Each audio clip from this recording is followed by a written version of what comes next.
It's about time I had authentic conversations about conversations I avoid. Acacia, Thorny Conversations. He was barely 18 years. He was just about to join university. And we sat on a wooden bench, not too dissimilar to this one, outside a church at the end of an intense revival week program. As he poured his heart out and talked about a personal struggle, my heart went out to him. You could see it in his face, you could see it in every bit of his fiber. He wanted out. He clawed his hands together almost to make a fist, as if it were possible, he would physically drag himself out of the habit.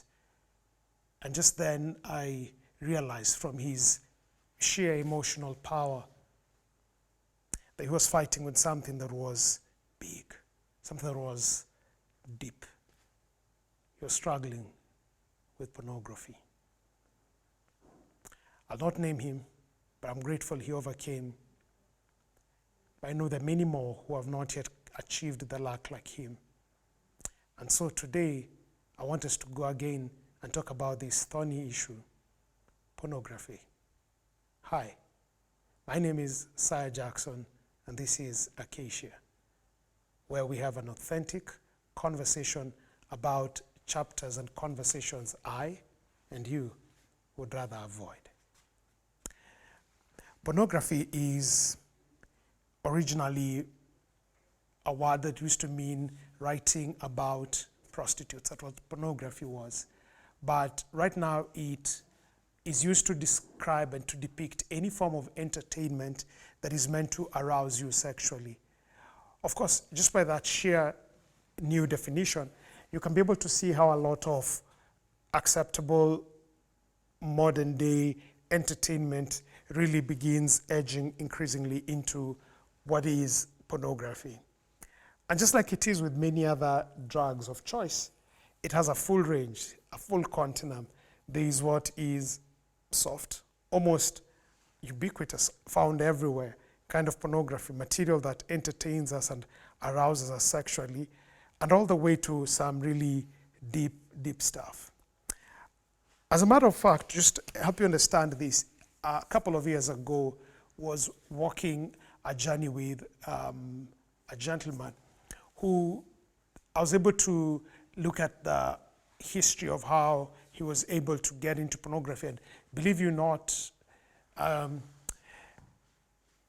his journey didn't begin with him jumping into some blue movie or some Playboy thing. No, it began by images he saw in the local daily. You heard me right. The online local daily had pictures of nudity which served as bait. You know, what they put there just to drive up their sales began the journey that would take this masculine mind into a hole that was long and deep and winding and filled with all manner of emotions. And getting him out was tough, but victory was possible. So spoiler alert, yes, we can overcome pornography. But why should you bother? In this entire series, one of the things that I am keen to bring out is to remind us, for many of these topics, we would rather say like, it's not my business, or leave me alone, it's my life, it's my dream, it's my choice. But when you pause long to think about it and to study the facts that go around it, you'll soon realize the choices you're making around many issues surrounding these difficult conversations do have an impact that goes way beyond you. Let's just unpack the whole pornography. Why should you be caring? Why should you consider it? Even if you're maybe not involved in this, or you're not entrapped in this, or maybe why should I even bother? Why should I tiptoe and have this conversation with you, albeit virtually? That why should you be able to rethink about your pornography? Let me begin thinking about, number one, the mental, or what is it called, the health results of pornography. You see, pornography is entertainment.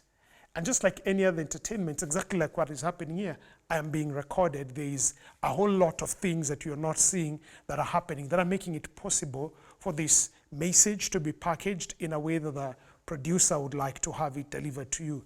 The same exact thing is what pornography is. There are beings beyond what you're seeing who are involved in all of this and are packaging this material with a deliberate intention to hook you and, if possible, addict you. So what you're watching and thinking is a flowing, continuous thing. May have had several cuts, may have had quite a number of takes, may have needed people to be positioned in such a way. And once you begin programming your mind with these things that are not real, your mind's adjustment to reality is shifted, which is very fundamental, because now, at the end of the day, when you begin with engaging with the real life, you're not able to cope, because what's in your mind vis-a-vis what is presented to you in reality do not match. In marriage, this can bring a lot of problems, because both sexes, whether it's male or female, who've been indulging in pornography, end up not getting marital satisfaction from their spouses, because in their minds they're filled with a different set of images. So it has relational problems layered in, and then there's the health concern, because many of the people who watch pornography have to find a way of release, and that way of release, in many cases or not, ends up becoming masturbation. What masturbation does is you begin losing not only vital force, but you begin forcing yourself to release in a way that is unnatural, and therefore the amount of zinc that your body loses is a lot. The amount of manganese your body loses is a lot. The amount of just physical and vital force that you lose is a lot. And with time, therefore, you begin having spinal problems. You probably will have mental problems because of where the relationship between zinc and mental development. So there's a real health risk that somebody is putting themselves in the moment they begin indulging in masturbation, especially as a result, or almost like a direct result, of watching too much pornography. Thirdly, there's been a strong correlation between offenses and mild sexual behaviors and the watching of pornography. So it has been found that many people who are pedophiles also watch pornography, and therefore they want to experiment a lot of the things that have deranged their minds on children or on other places. What's more, because pornography forces the mind to release endorphins, which are a very pleasant thing when released naturally, once the body becomes used to, let's say, pornography level A, which is lower, it needs something new. And therefore people now begin watching more stronger, and things need to be done way weirder. And now we have new genres like child pornography or wild pornography, or things that push people to the edge of what's really safe for them to do. This not only puts the consumer at danger, but now our children are being roped into rings of filth that they never asked for and they never should have been put in.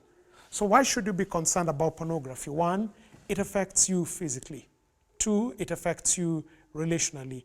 And three, it has a real impact of affecting others, even though you may not be able to know them or be aware to know them.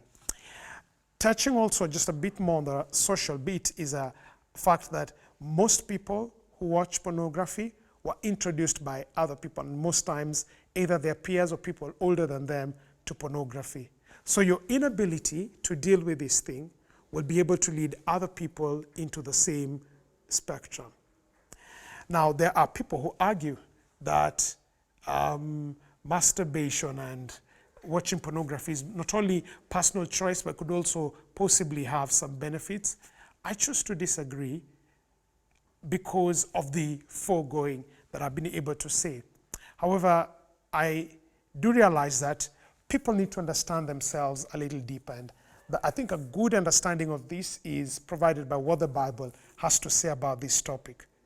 I know it's probably expected that I will quote Matthew chapter 5, and justifiably so, which Jesus talks about looking at a woman lustfully and that being equivalent to adultery, where Jesus now expands the meaning of adultery from the biblical sense, not just from the act, but also on the looking. 1 Thessalonians chapter 4 and verse 4 talks about us being urged to be in control of our own bodies and not to be controlled by the bodies. And all those are valid because they speak about God's idea about the human being is that the human being is not to carry himself around as a victim, but the human being is to carry himself about as a free, moral, capable agent. But perhaps, and interestingly so, one of the places to really understand the hold of pornography on the mind, and especially the male mind, and also on the female mind, is when you really look at how the Bible describes man in Genesis 3 and woman in Genesis 3. And what really is happening in Genesis 3 is when man falls into sin, God talks to him. Some people call it telling him what will happen. However, God is basically in Genesis chapter 3, when you begin reading it from verse 7 and continuing, explaining to both Adam and Eve, that is man and woman, the nature of the wounds that they have received as a result of sin and how it will affect and manifest itself. So the man is in essence told he is going to shift from a world where he got his sense of meaning and he got his sense of importance from his relationship with God. When you read in Genesis 1 verses 26 through to 29, the original creation of the man, he was made in God's image, he was made to have dominion over the earth, and he was to get his satisfaction from his relationship with God. But God, in describing man and what has changed within him, in Genesis chapter 3, he tells him, in the sweat of your brow you will eat your bread. In other words, man will now be depending on what his sweat can be able to produce in order not only to get satisfaction, but also to generate meaning. Put in another way, God is telling man in Genesis 3 that he has a new wound. And the wound that sin has put in a male is the wound that makes him go along in life wondering, am I doing it the right way? And he's always asking this question, do I have what it takes? So every man has a variant of this, wondering, do I have what it takes? Walking around thinking, am I doing it the right way? And the easiest way to see this being manifested is when two men meet. Generally, we will know each other's names. Hi, my name is Saya. Your name is? And then the second question will be, what do you do? What's really happening at the back of the mind of a man, a male, unconsciously at that point is they are trying to place that other person and they're trying to see, okay, if this person is this old and I'm this old, then okay, I think I'm doing it the right way because I'm better or worse than them. It is because in describing the nature of man, the Bible says that man, the male, has a wound that makes them go along in life wondering, do I have what it takes? Am I doing it the right way? How does this play out in pornography? It therefore means when a male gets into the pornography, to watch pornography, whether child pornography, whichever genre of pornography, when they see themselves when they see a woman giving themselves a bait through a screen to them, in the twisted sense, it makes them reassure themselves like, oh, fine, I have what it takes, I'm okay, I'm good with what it has. Of course, there are other predisposing factors that would lead a man into trying to get love or importance from this particular medium, but just stepping back to try and understand the mind of a man. Definitely, pornography is dominantly male, but you see, because of either competition or misguidance, a lot of ladies are also taking up to pornography. Some trying to outcompete pornography want to watch it so that they can be able to satisfy their future husbands or try and keep up. Others just out of curiosity. Others are also making an income out of it. And so it also behoves me to explain according to Genesis 3, the Bible tells a woman that what will happen to her is that her desire will be towards her husband. That word desire has often been interpreted to mean longing or a wanting to be with a man. That's one interpretation until, of course, you go to read later on in the life of Jesus when he tells Simon Peter, Simon, Simon, the devil has desired to have you so that he may sift you as wheat. Of course, the devil was not desiring Peter to have intimate relationships with him, but he was desiring him in the sense to manipulate him, to control him, to tempt him. And so what the woman is told in Genesis 3 regarding the change that has happened in her is that sin has rewired her, that she's no longer comfortable or confident in her original position, which was as a helpmeet to the man and coming from the rib of the man and not the head and not of the foot. From the foot would mean she needs to be trampled on. From the head, she means she dominate the man. But from the side, it means she was meant to be a companion, side by side, equal with the man. But now sin has rewired that so that every woman has a wound. And the wound the women have lead them to always wonder, will I be loved? And their fear is, will I be abandoned? Will I be loved? And the fear is, will I be abandoned? And because they want to always be in charge of that, the net result is they want to desire, they want to control the men. And this takes a full continuum from flirting to wearing in a seductive way to flirtatious talking to making yourself available to dropping hints and all of those things. The many things that ladies try to do behind the scenes to pull. And therefore, the whole pornography scene appeals to this side of a woman so that they feel that this is something they can get into their armory that would increase their chances of being loved and reduce the possibility of them being abandoned. So now you see, this is what we call a perfect storm. Here is a man walking around with a wound that makes him wonder, am I doing it the right way? And do I have what it takes? And here is a woman walking around with a wound saying, will I be loved? And a fear that says, will I be abandoned? And as the two of them interact in society, oblivious about their wound, it is possible for them to then leave what they know and then try and go get solace. The woman goes to pornography to arm herself. The man goes to pornography to find himself, to reassure himself. The hormones we were given and the sexual drive that was given to man was a gift and is a gift. The ability to do something is not reason enough to be able to do it. So I know there is a school of thought out here that says, well, you know, our sexual drives, we are completely unable to control them and stuff, may not essentially be true. When you're feeling sleepy and you're driving a car, you don't fall asleep because you can, because you know when you do that, you'll get killed probably or kill the people around you by bad driving. Or the fact you're hungry does not mean that you go with your food to the toilet and eat as you know you have ability, you have the food, you're able to eat, but you don't eat in every place. There's an amount of control. The same thing that we're told in 1 Thessalonians chapter 4 and verse 4, that each one of us needs to be able to learn to control themselves. And so how do I think the whole pornography thing needs to be dealt with? Is it a problem? Yes. Is it affecting both the world and the church? Yes, I think it is. Is it responsible for the increase in delinquent behavior as long as sex is concerned? I think it has a lot to do with that. Is it something that is affecting the fabric of society? Definitely it is. It's affecting marriages, and because also, and also the desire for people to get married. Because if I'm able to get release from myself, I probably do not feel the urge to be able to get somebody with me. And then there are others who, as a result of dealing with so much of pornography, they struggle with feelings of being unclean, being unworthy, and others have actually even brought upon themselves disease because of the robbing of the body of nutrients. And so all of these things mixed together make this particular vice a very challenging thing to deal and work around. But what are some of the practical steps I think people can be able to take to overcome? I think number one, pornography needs to be recognized for what it is. It's an addiction.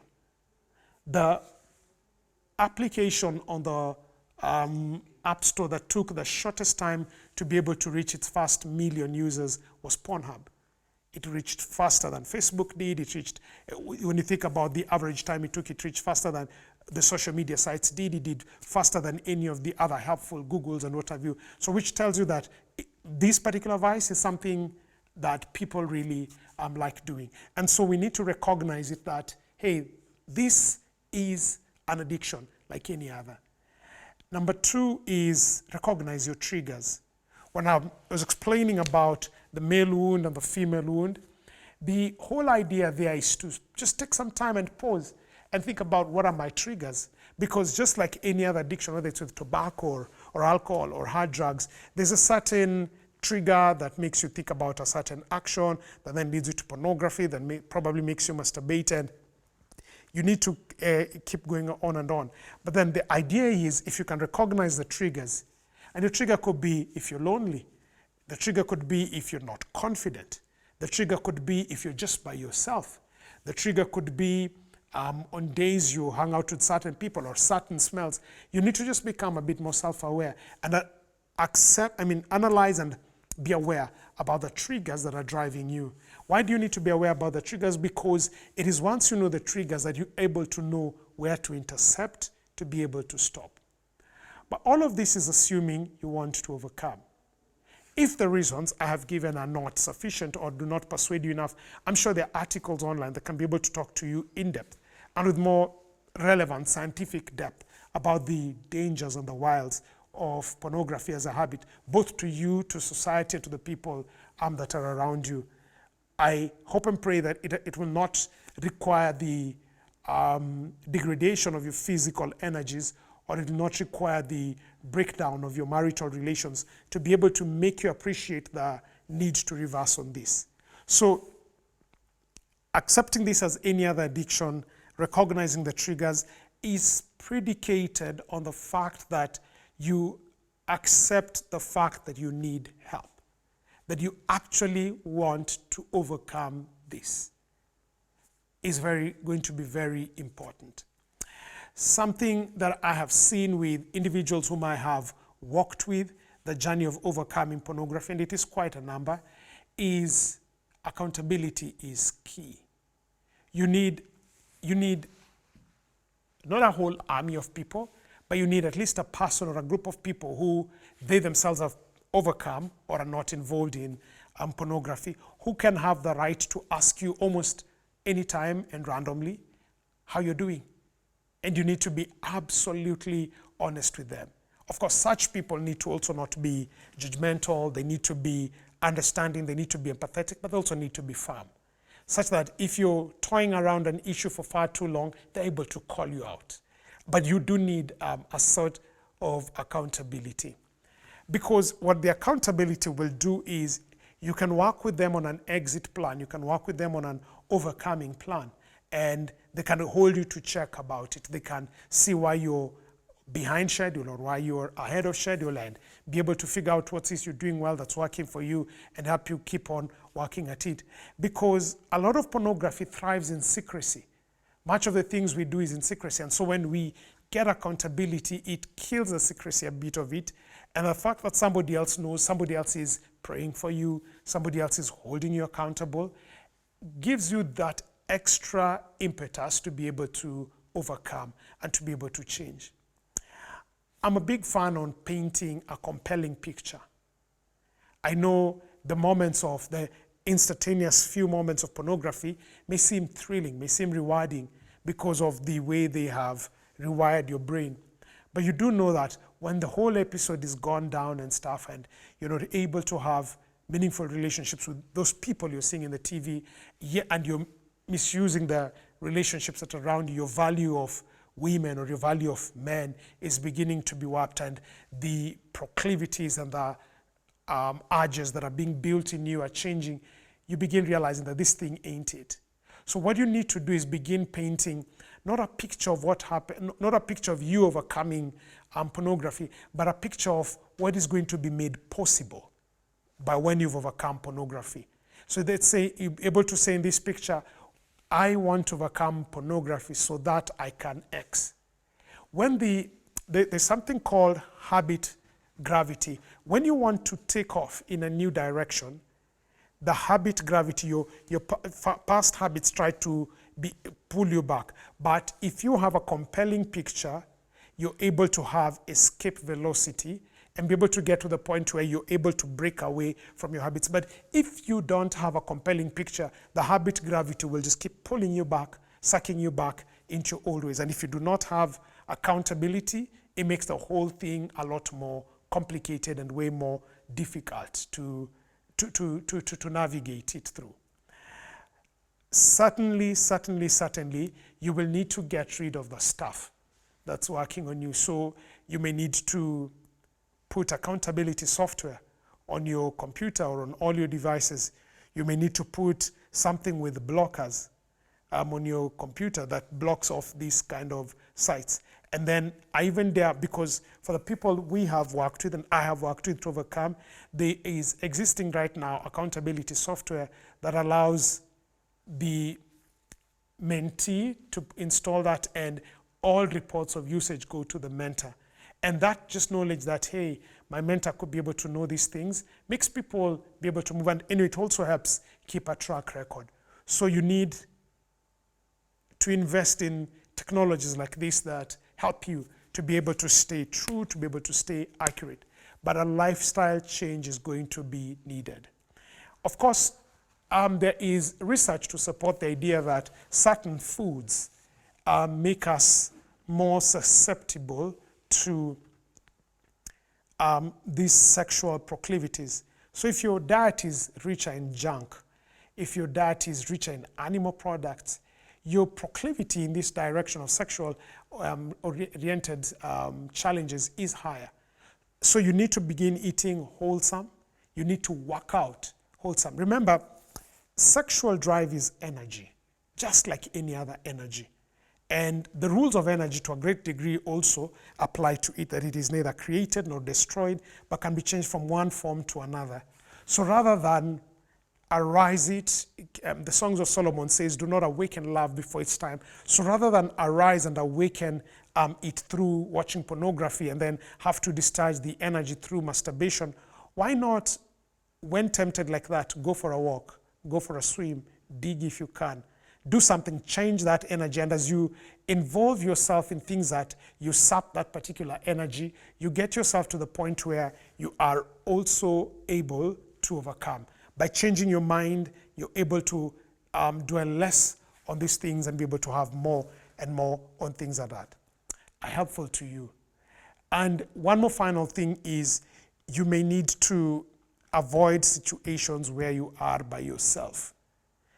Avoid situations where you end up being by yourself, because that's when it is easier. And also avoid people who get you into that respective journey. Quick catch up on my two friends whom I've mentioned so far. One proceeded to marry and is happily married with a child. The other one, by following just the steps we've talked through, has been able to go through university and is working and is doing well. It is now your chance to be able to take up these tools and face this thorny issue of pornography in your life, in your marriage life, in your son's life, and be able to walk with them and walk by yourself with accountability and be able to overcome in the grace of God and write a new chapter that will be able to encourage others. It is a cancer that is eating us, but it is a cancer that can be overcome. For the grace of God has been revealed to heaven to all men, teaching us that saying no to our lust, we can be able to live soberly and righteously in this world. Pornography can be overcome. Until next time, I'm Saya, and this is Acacia.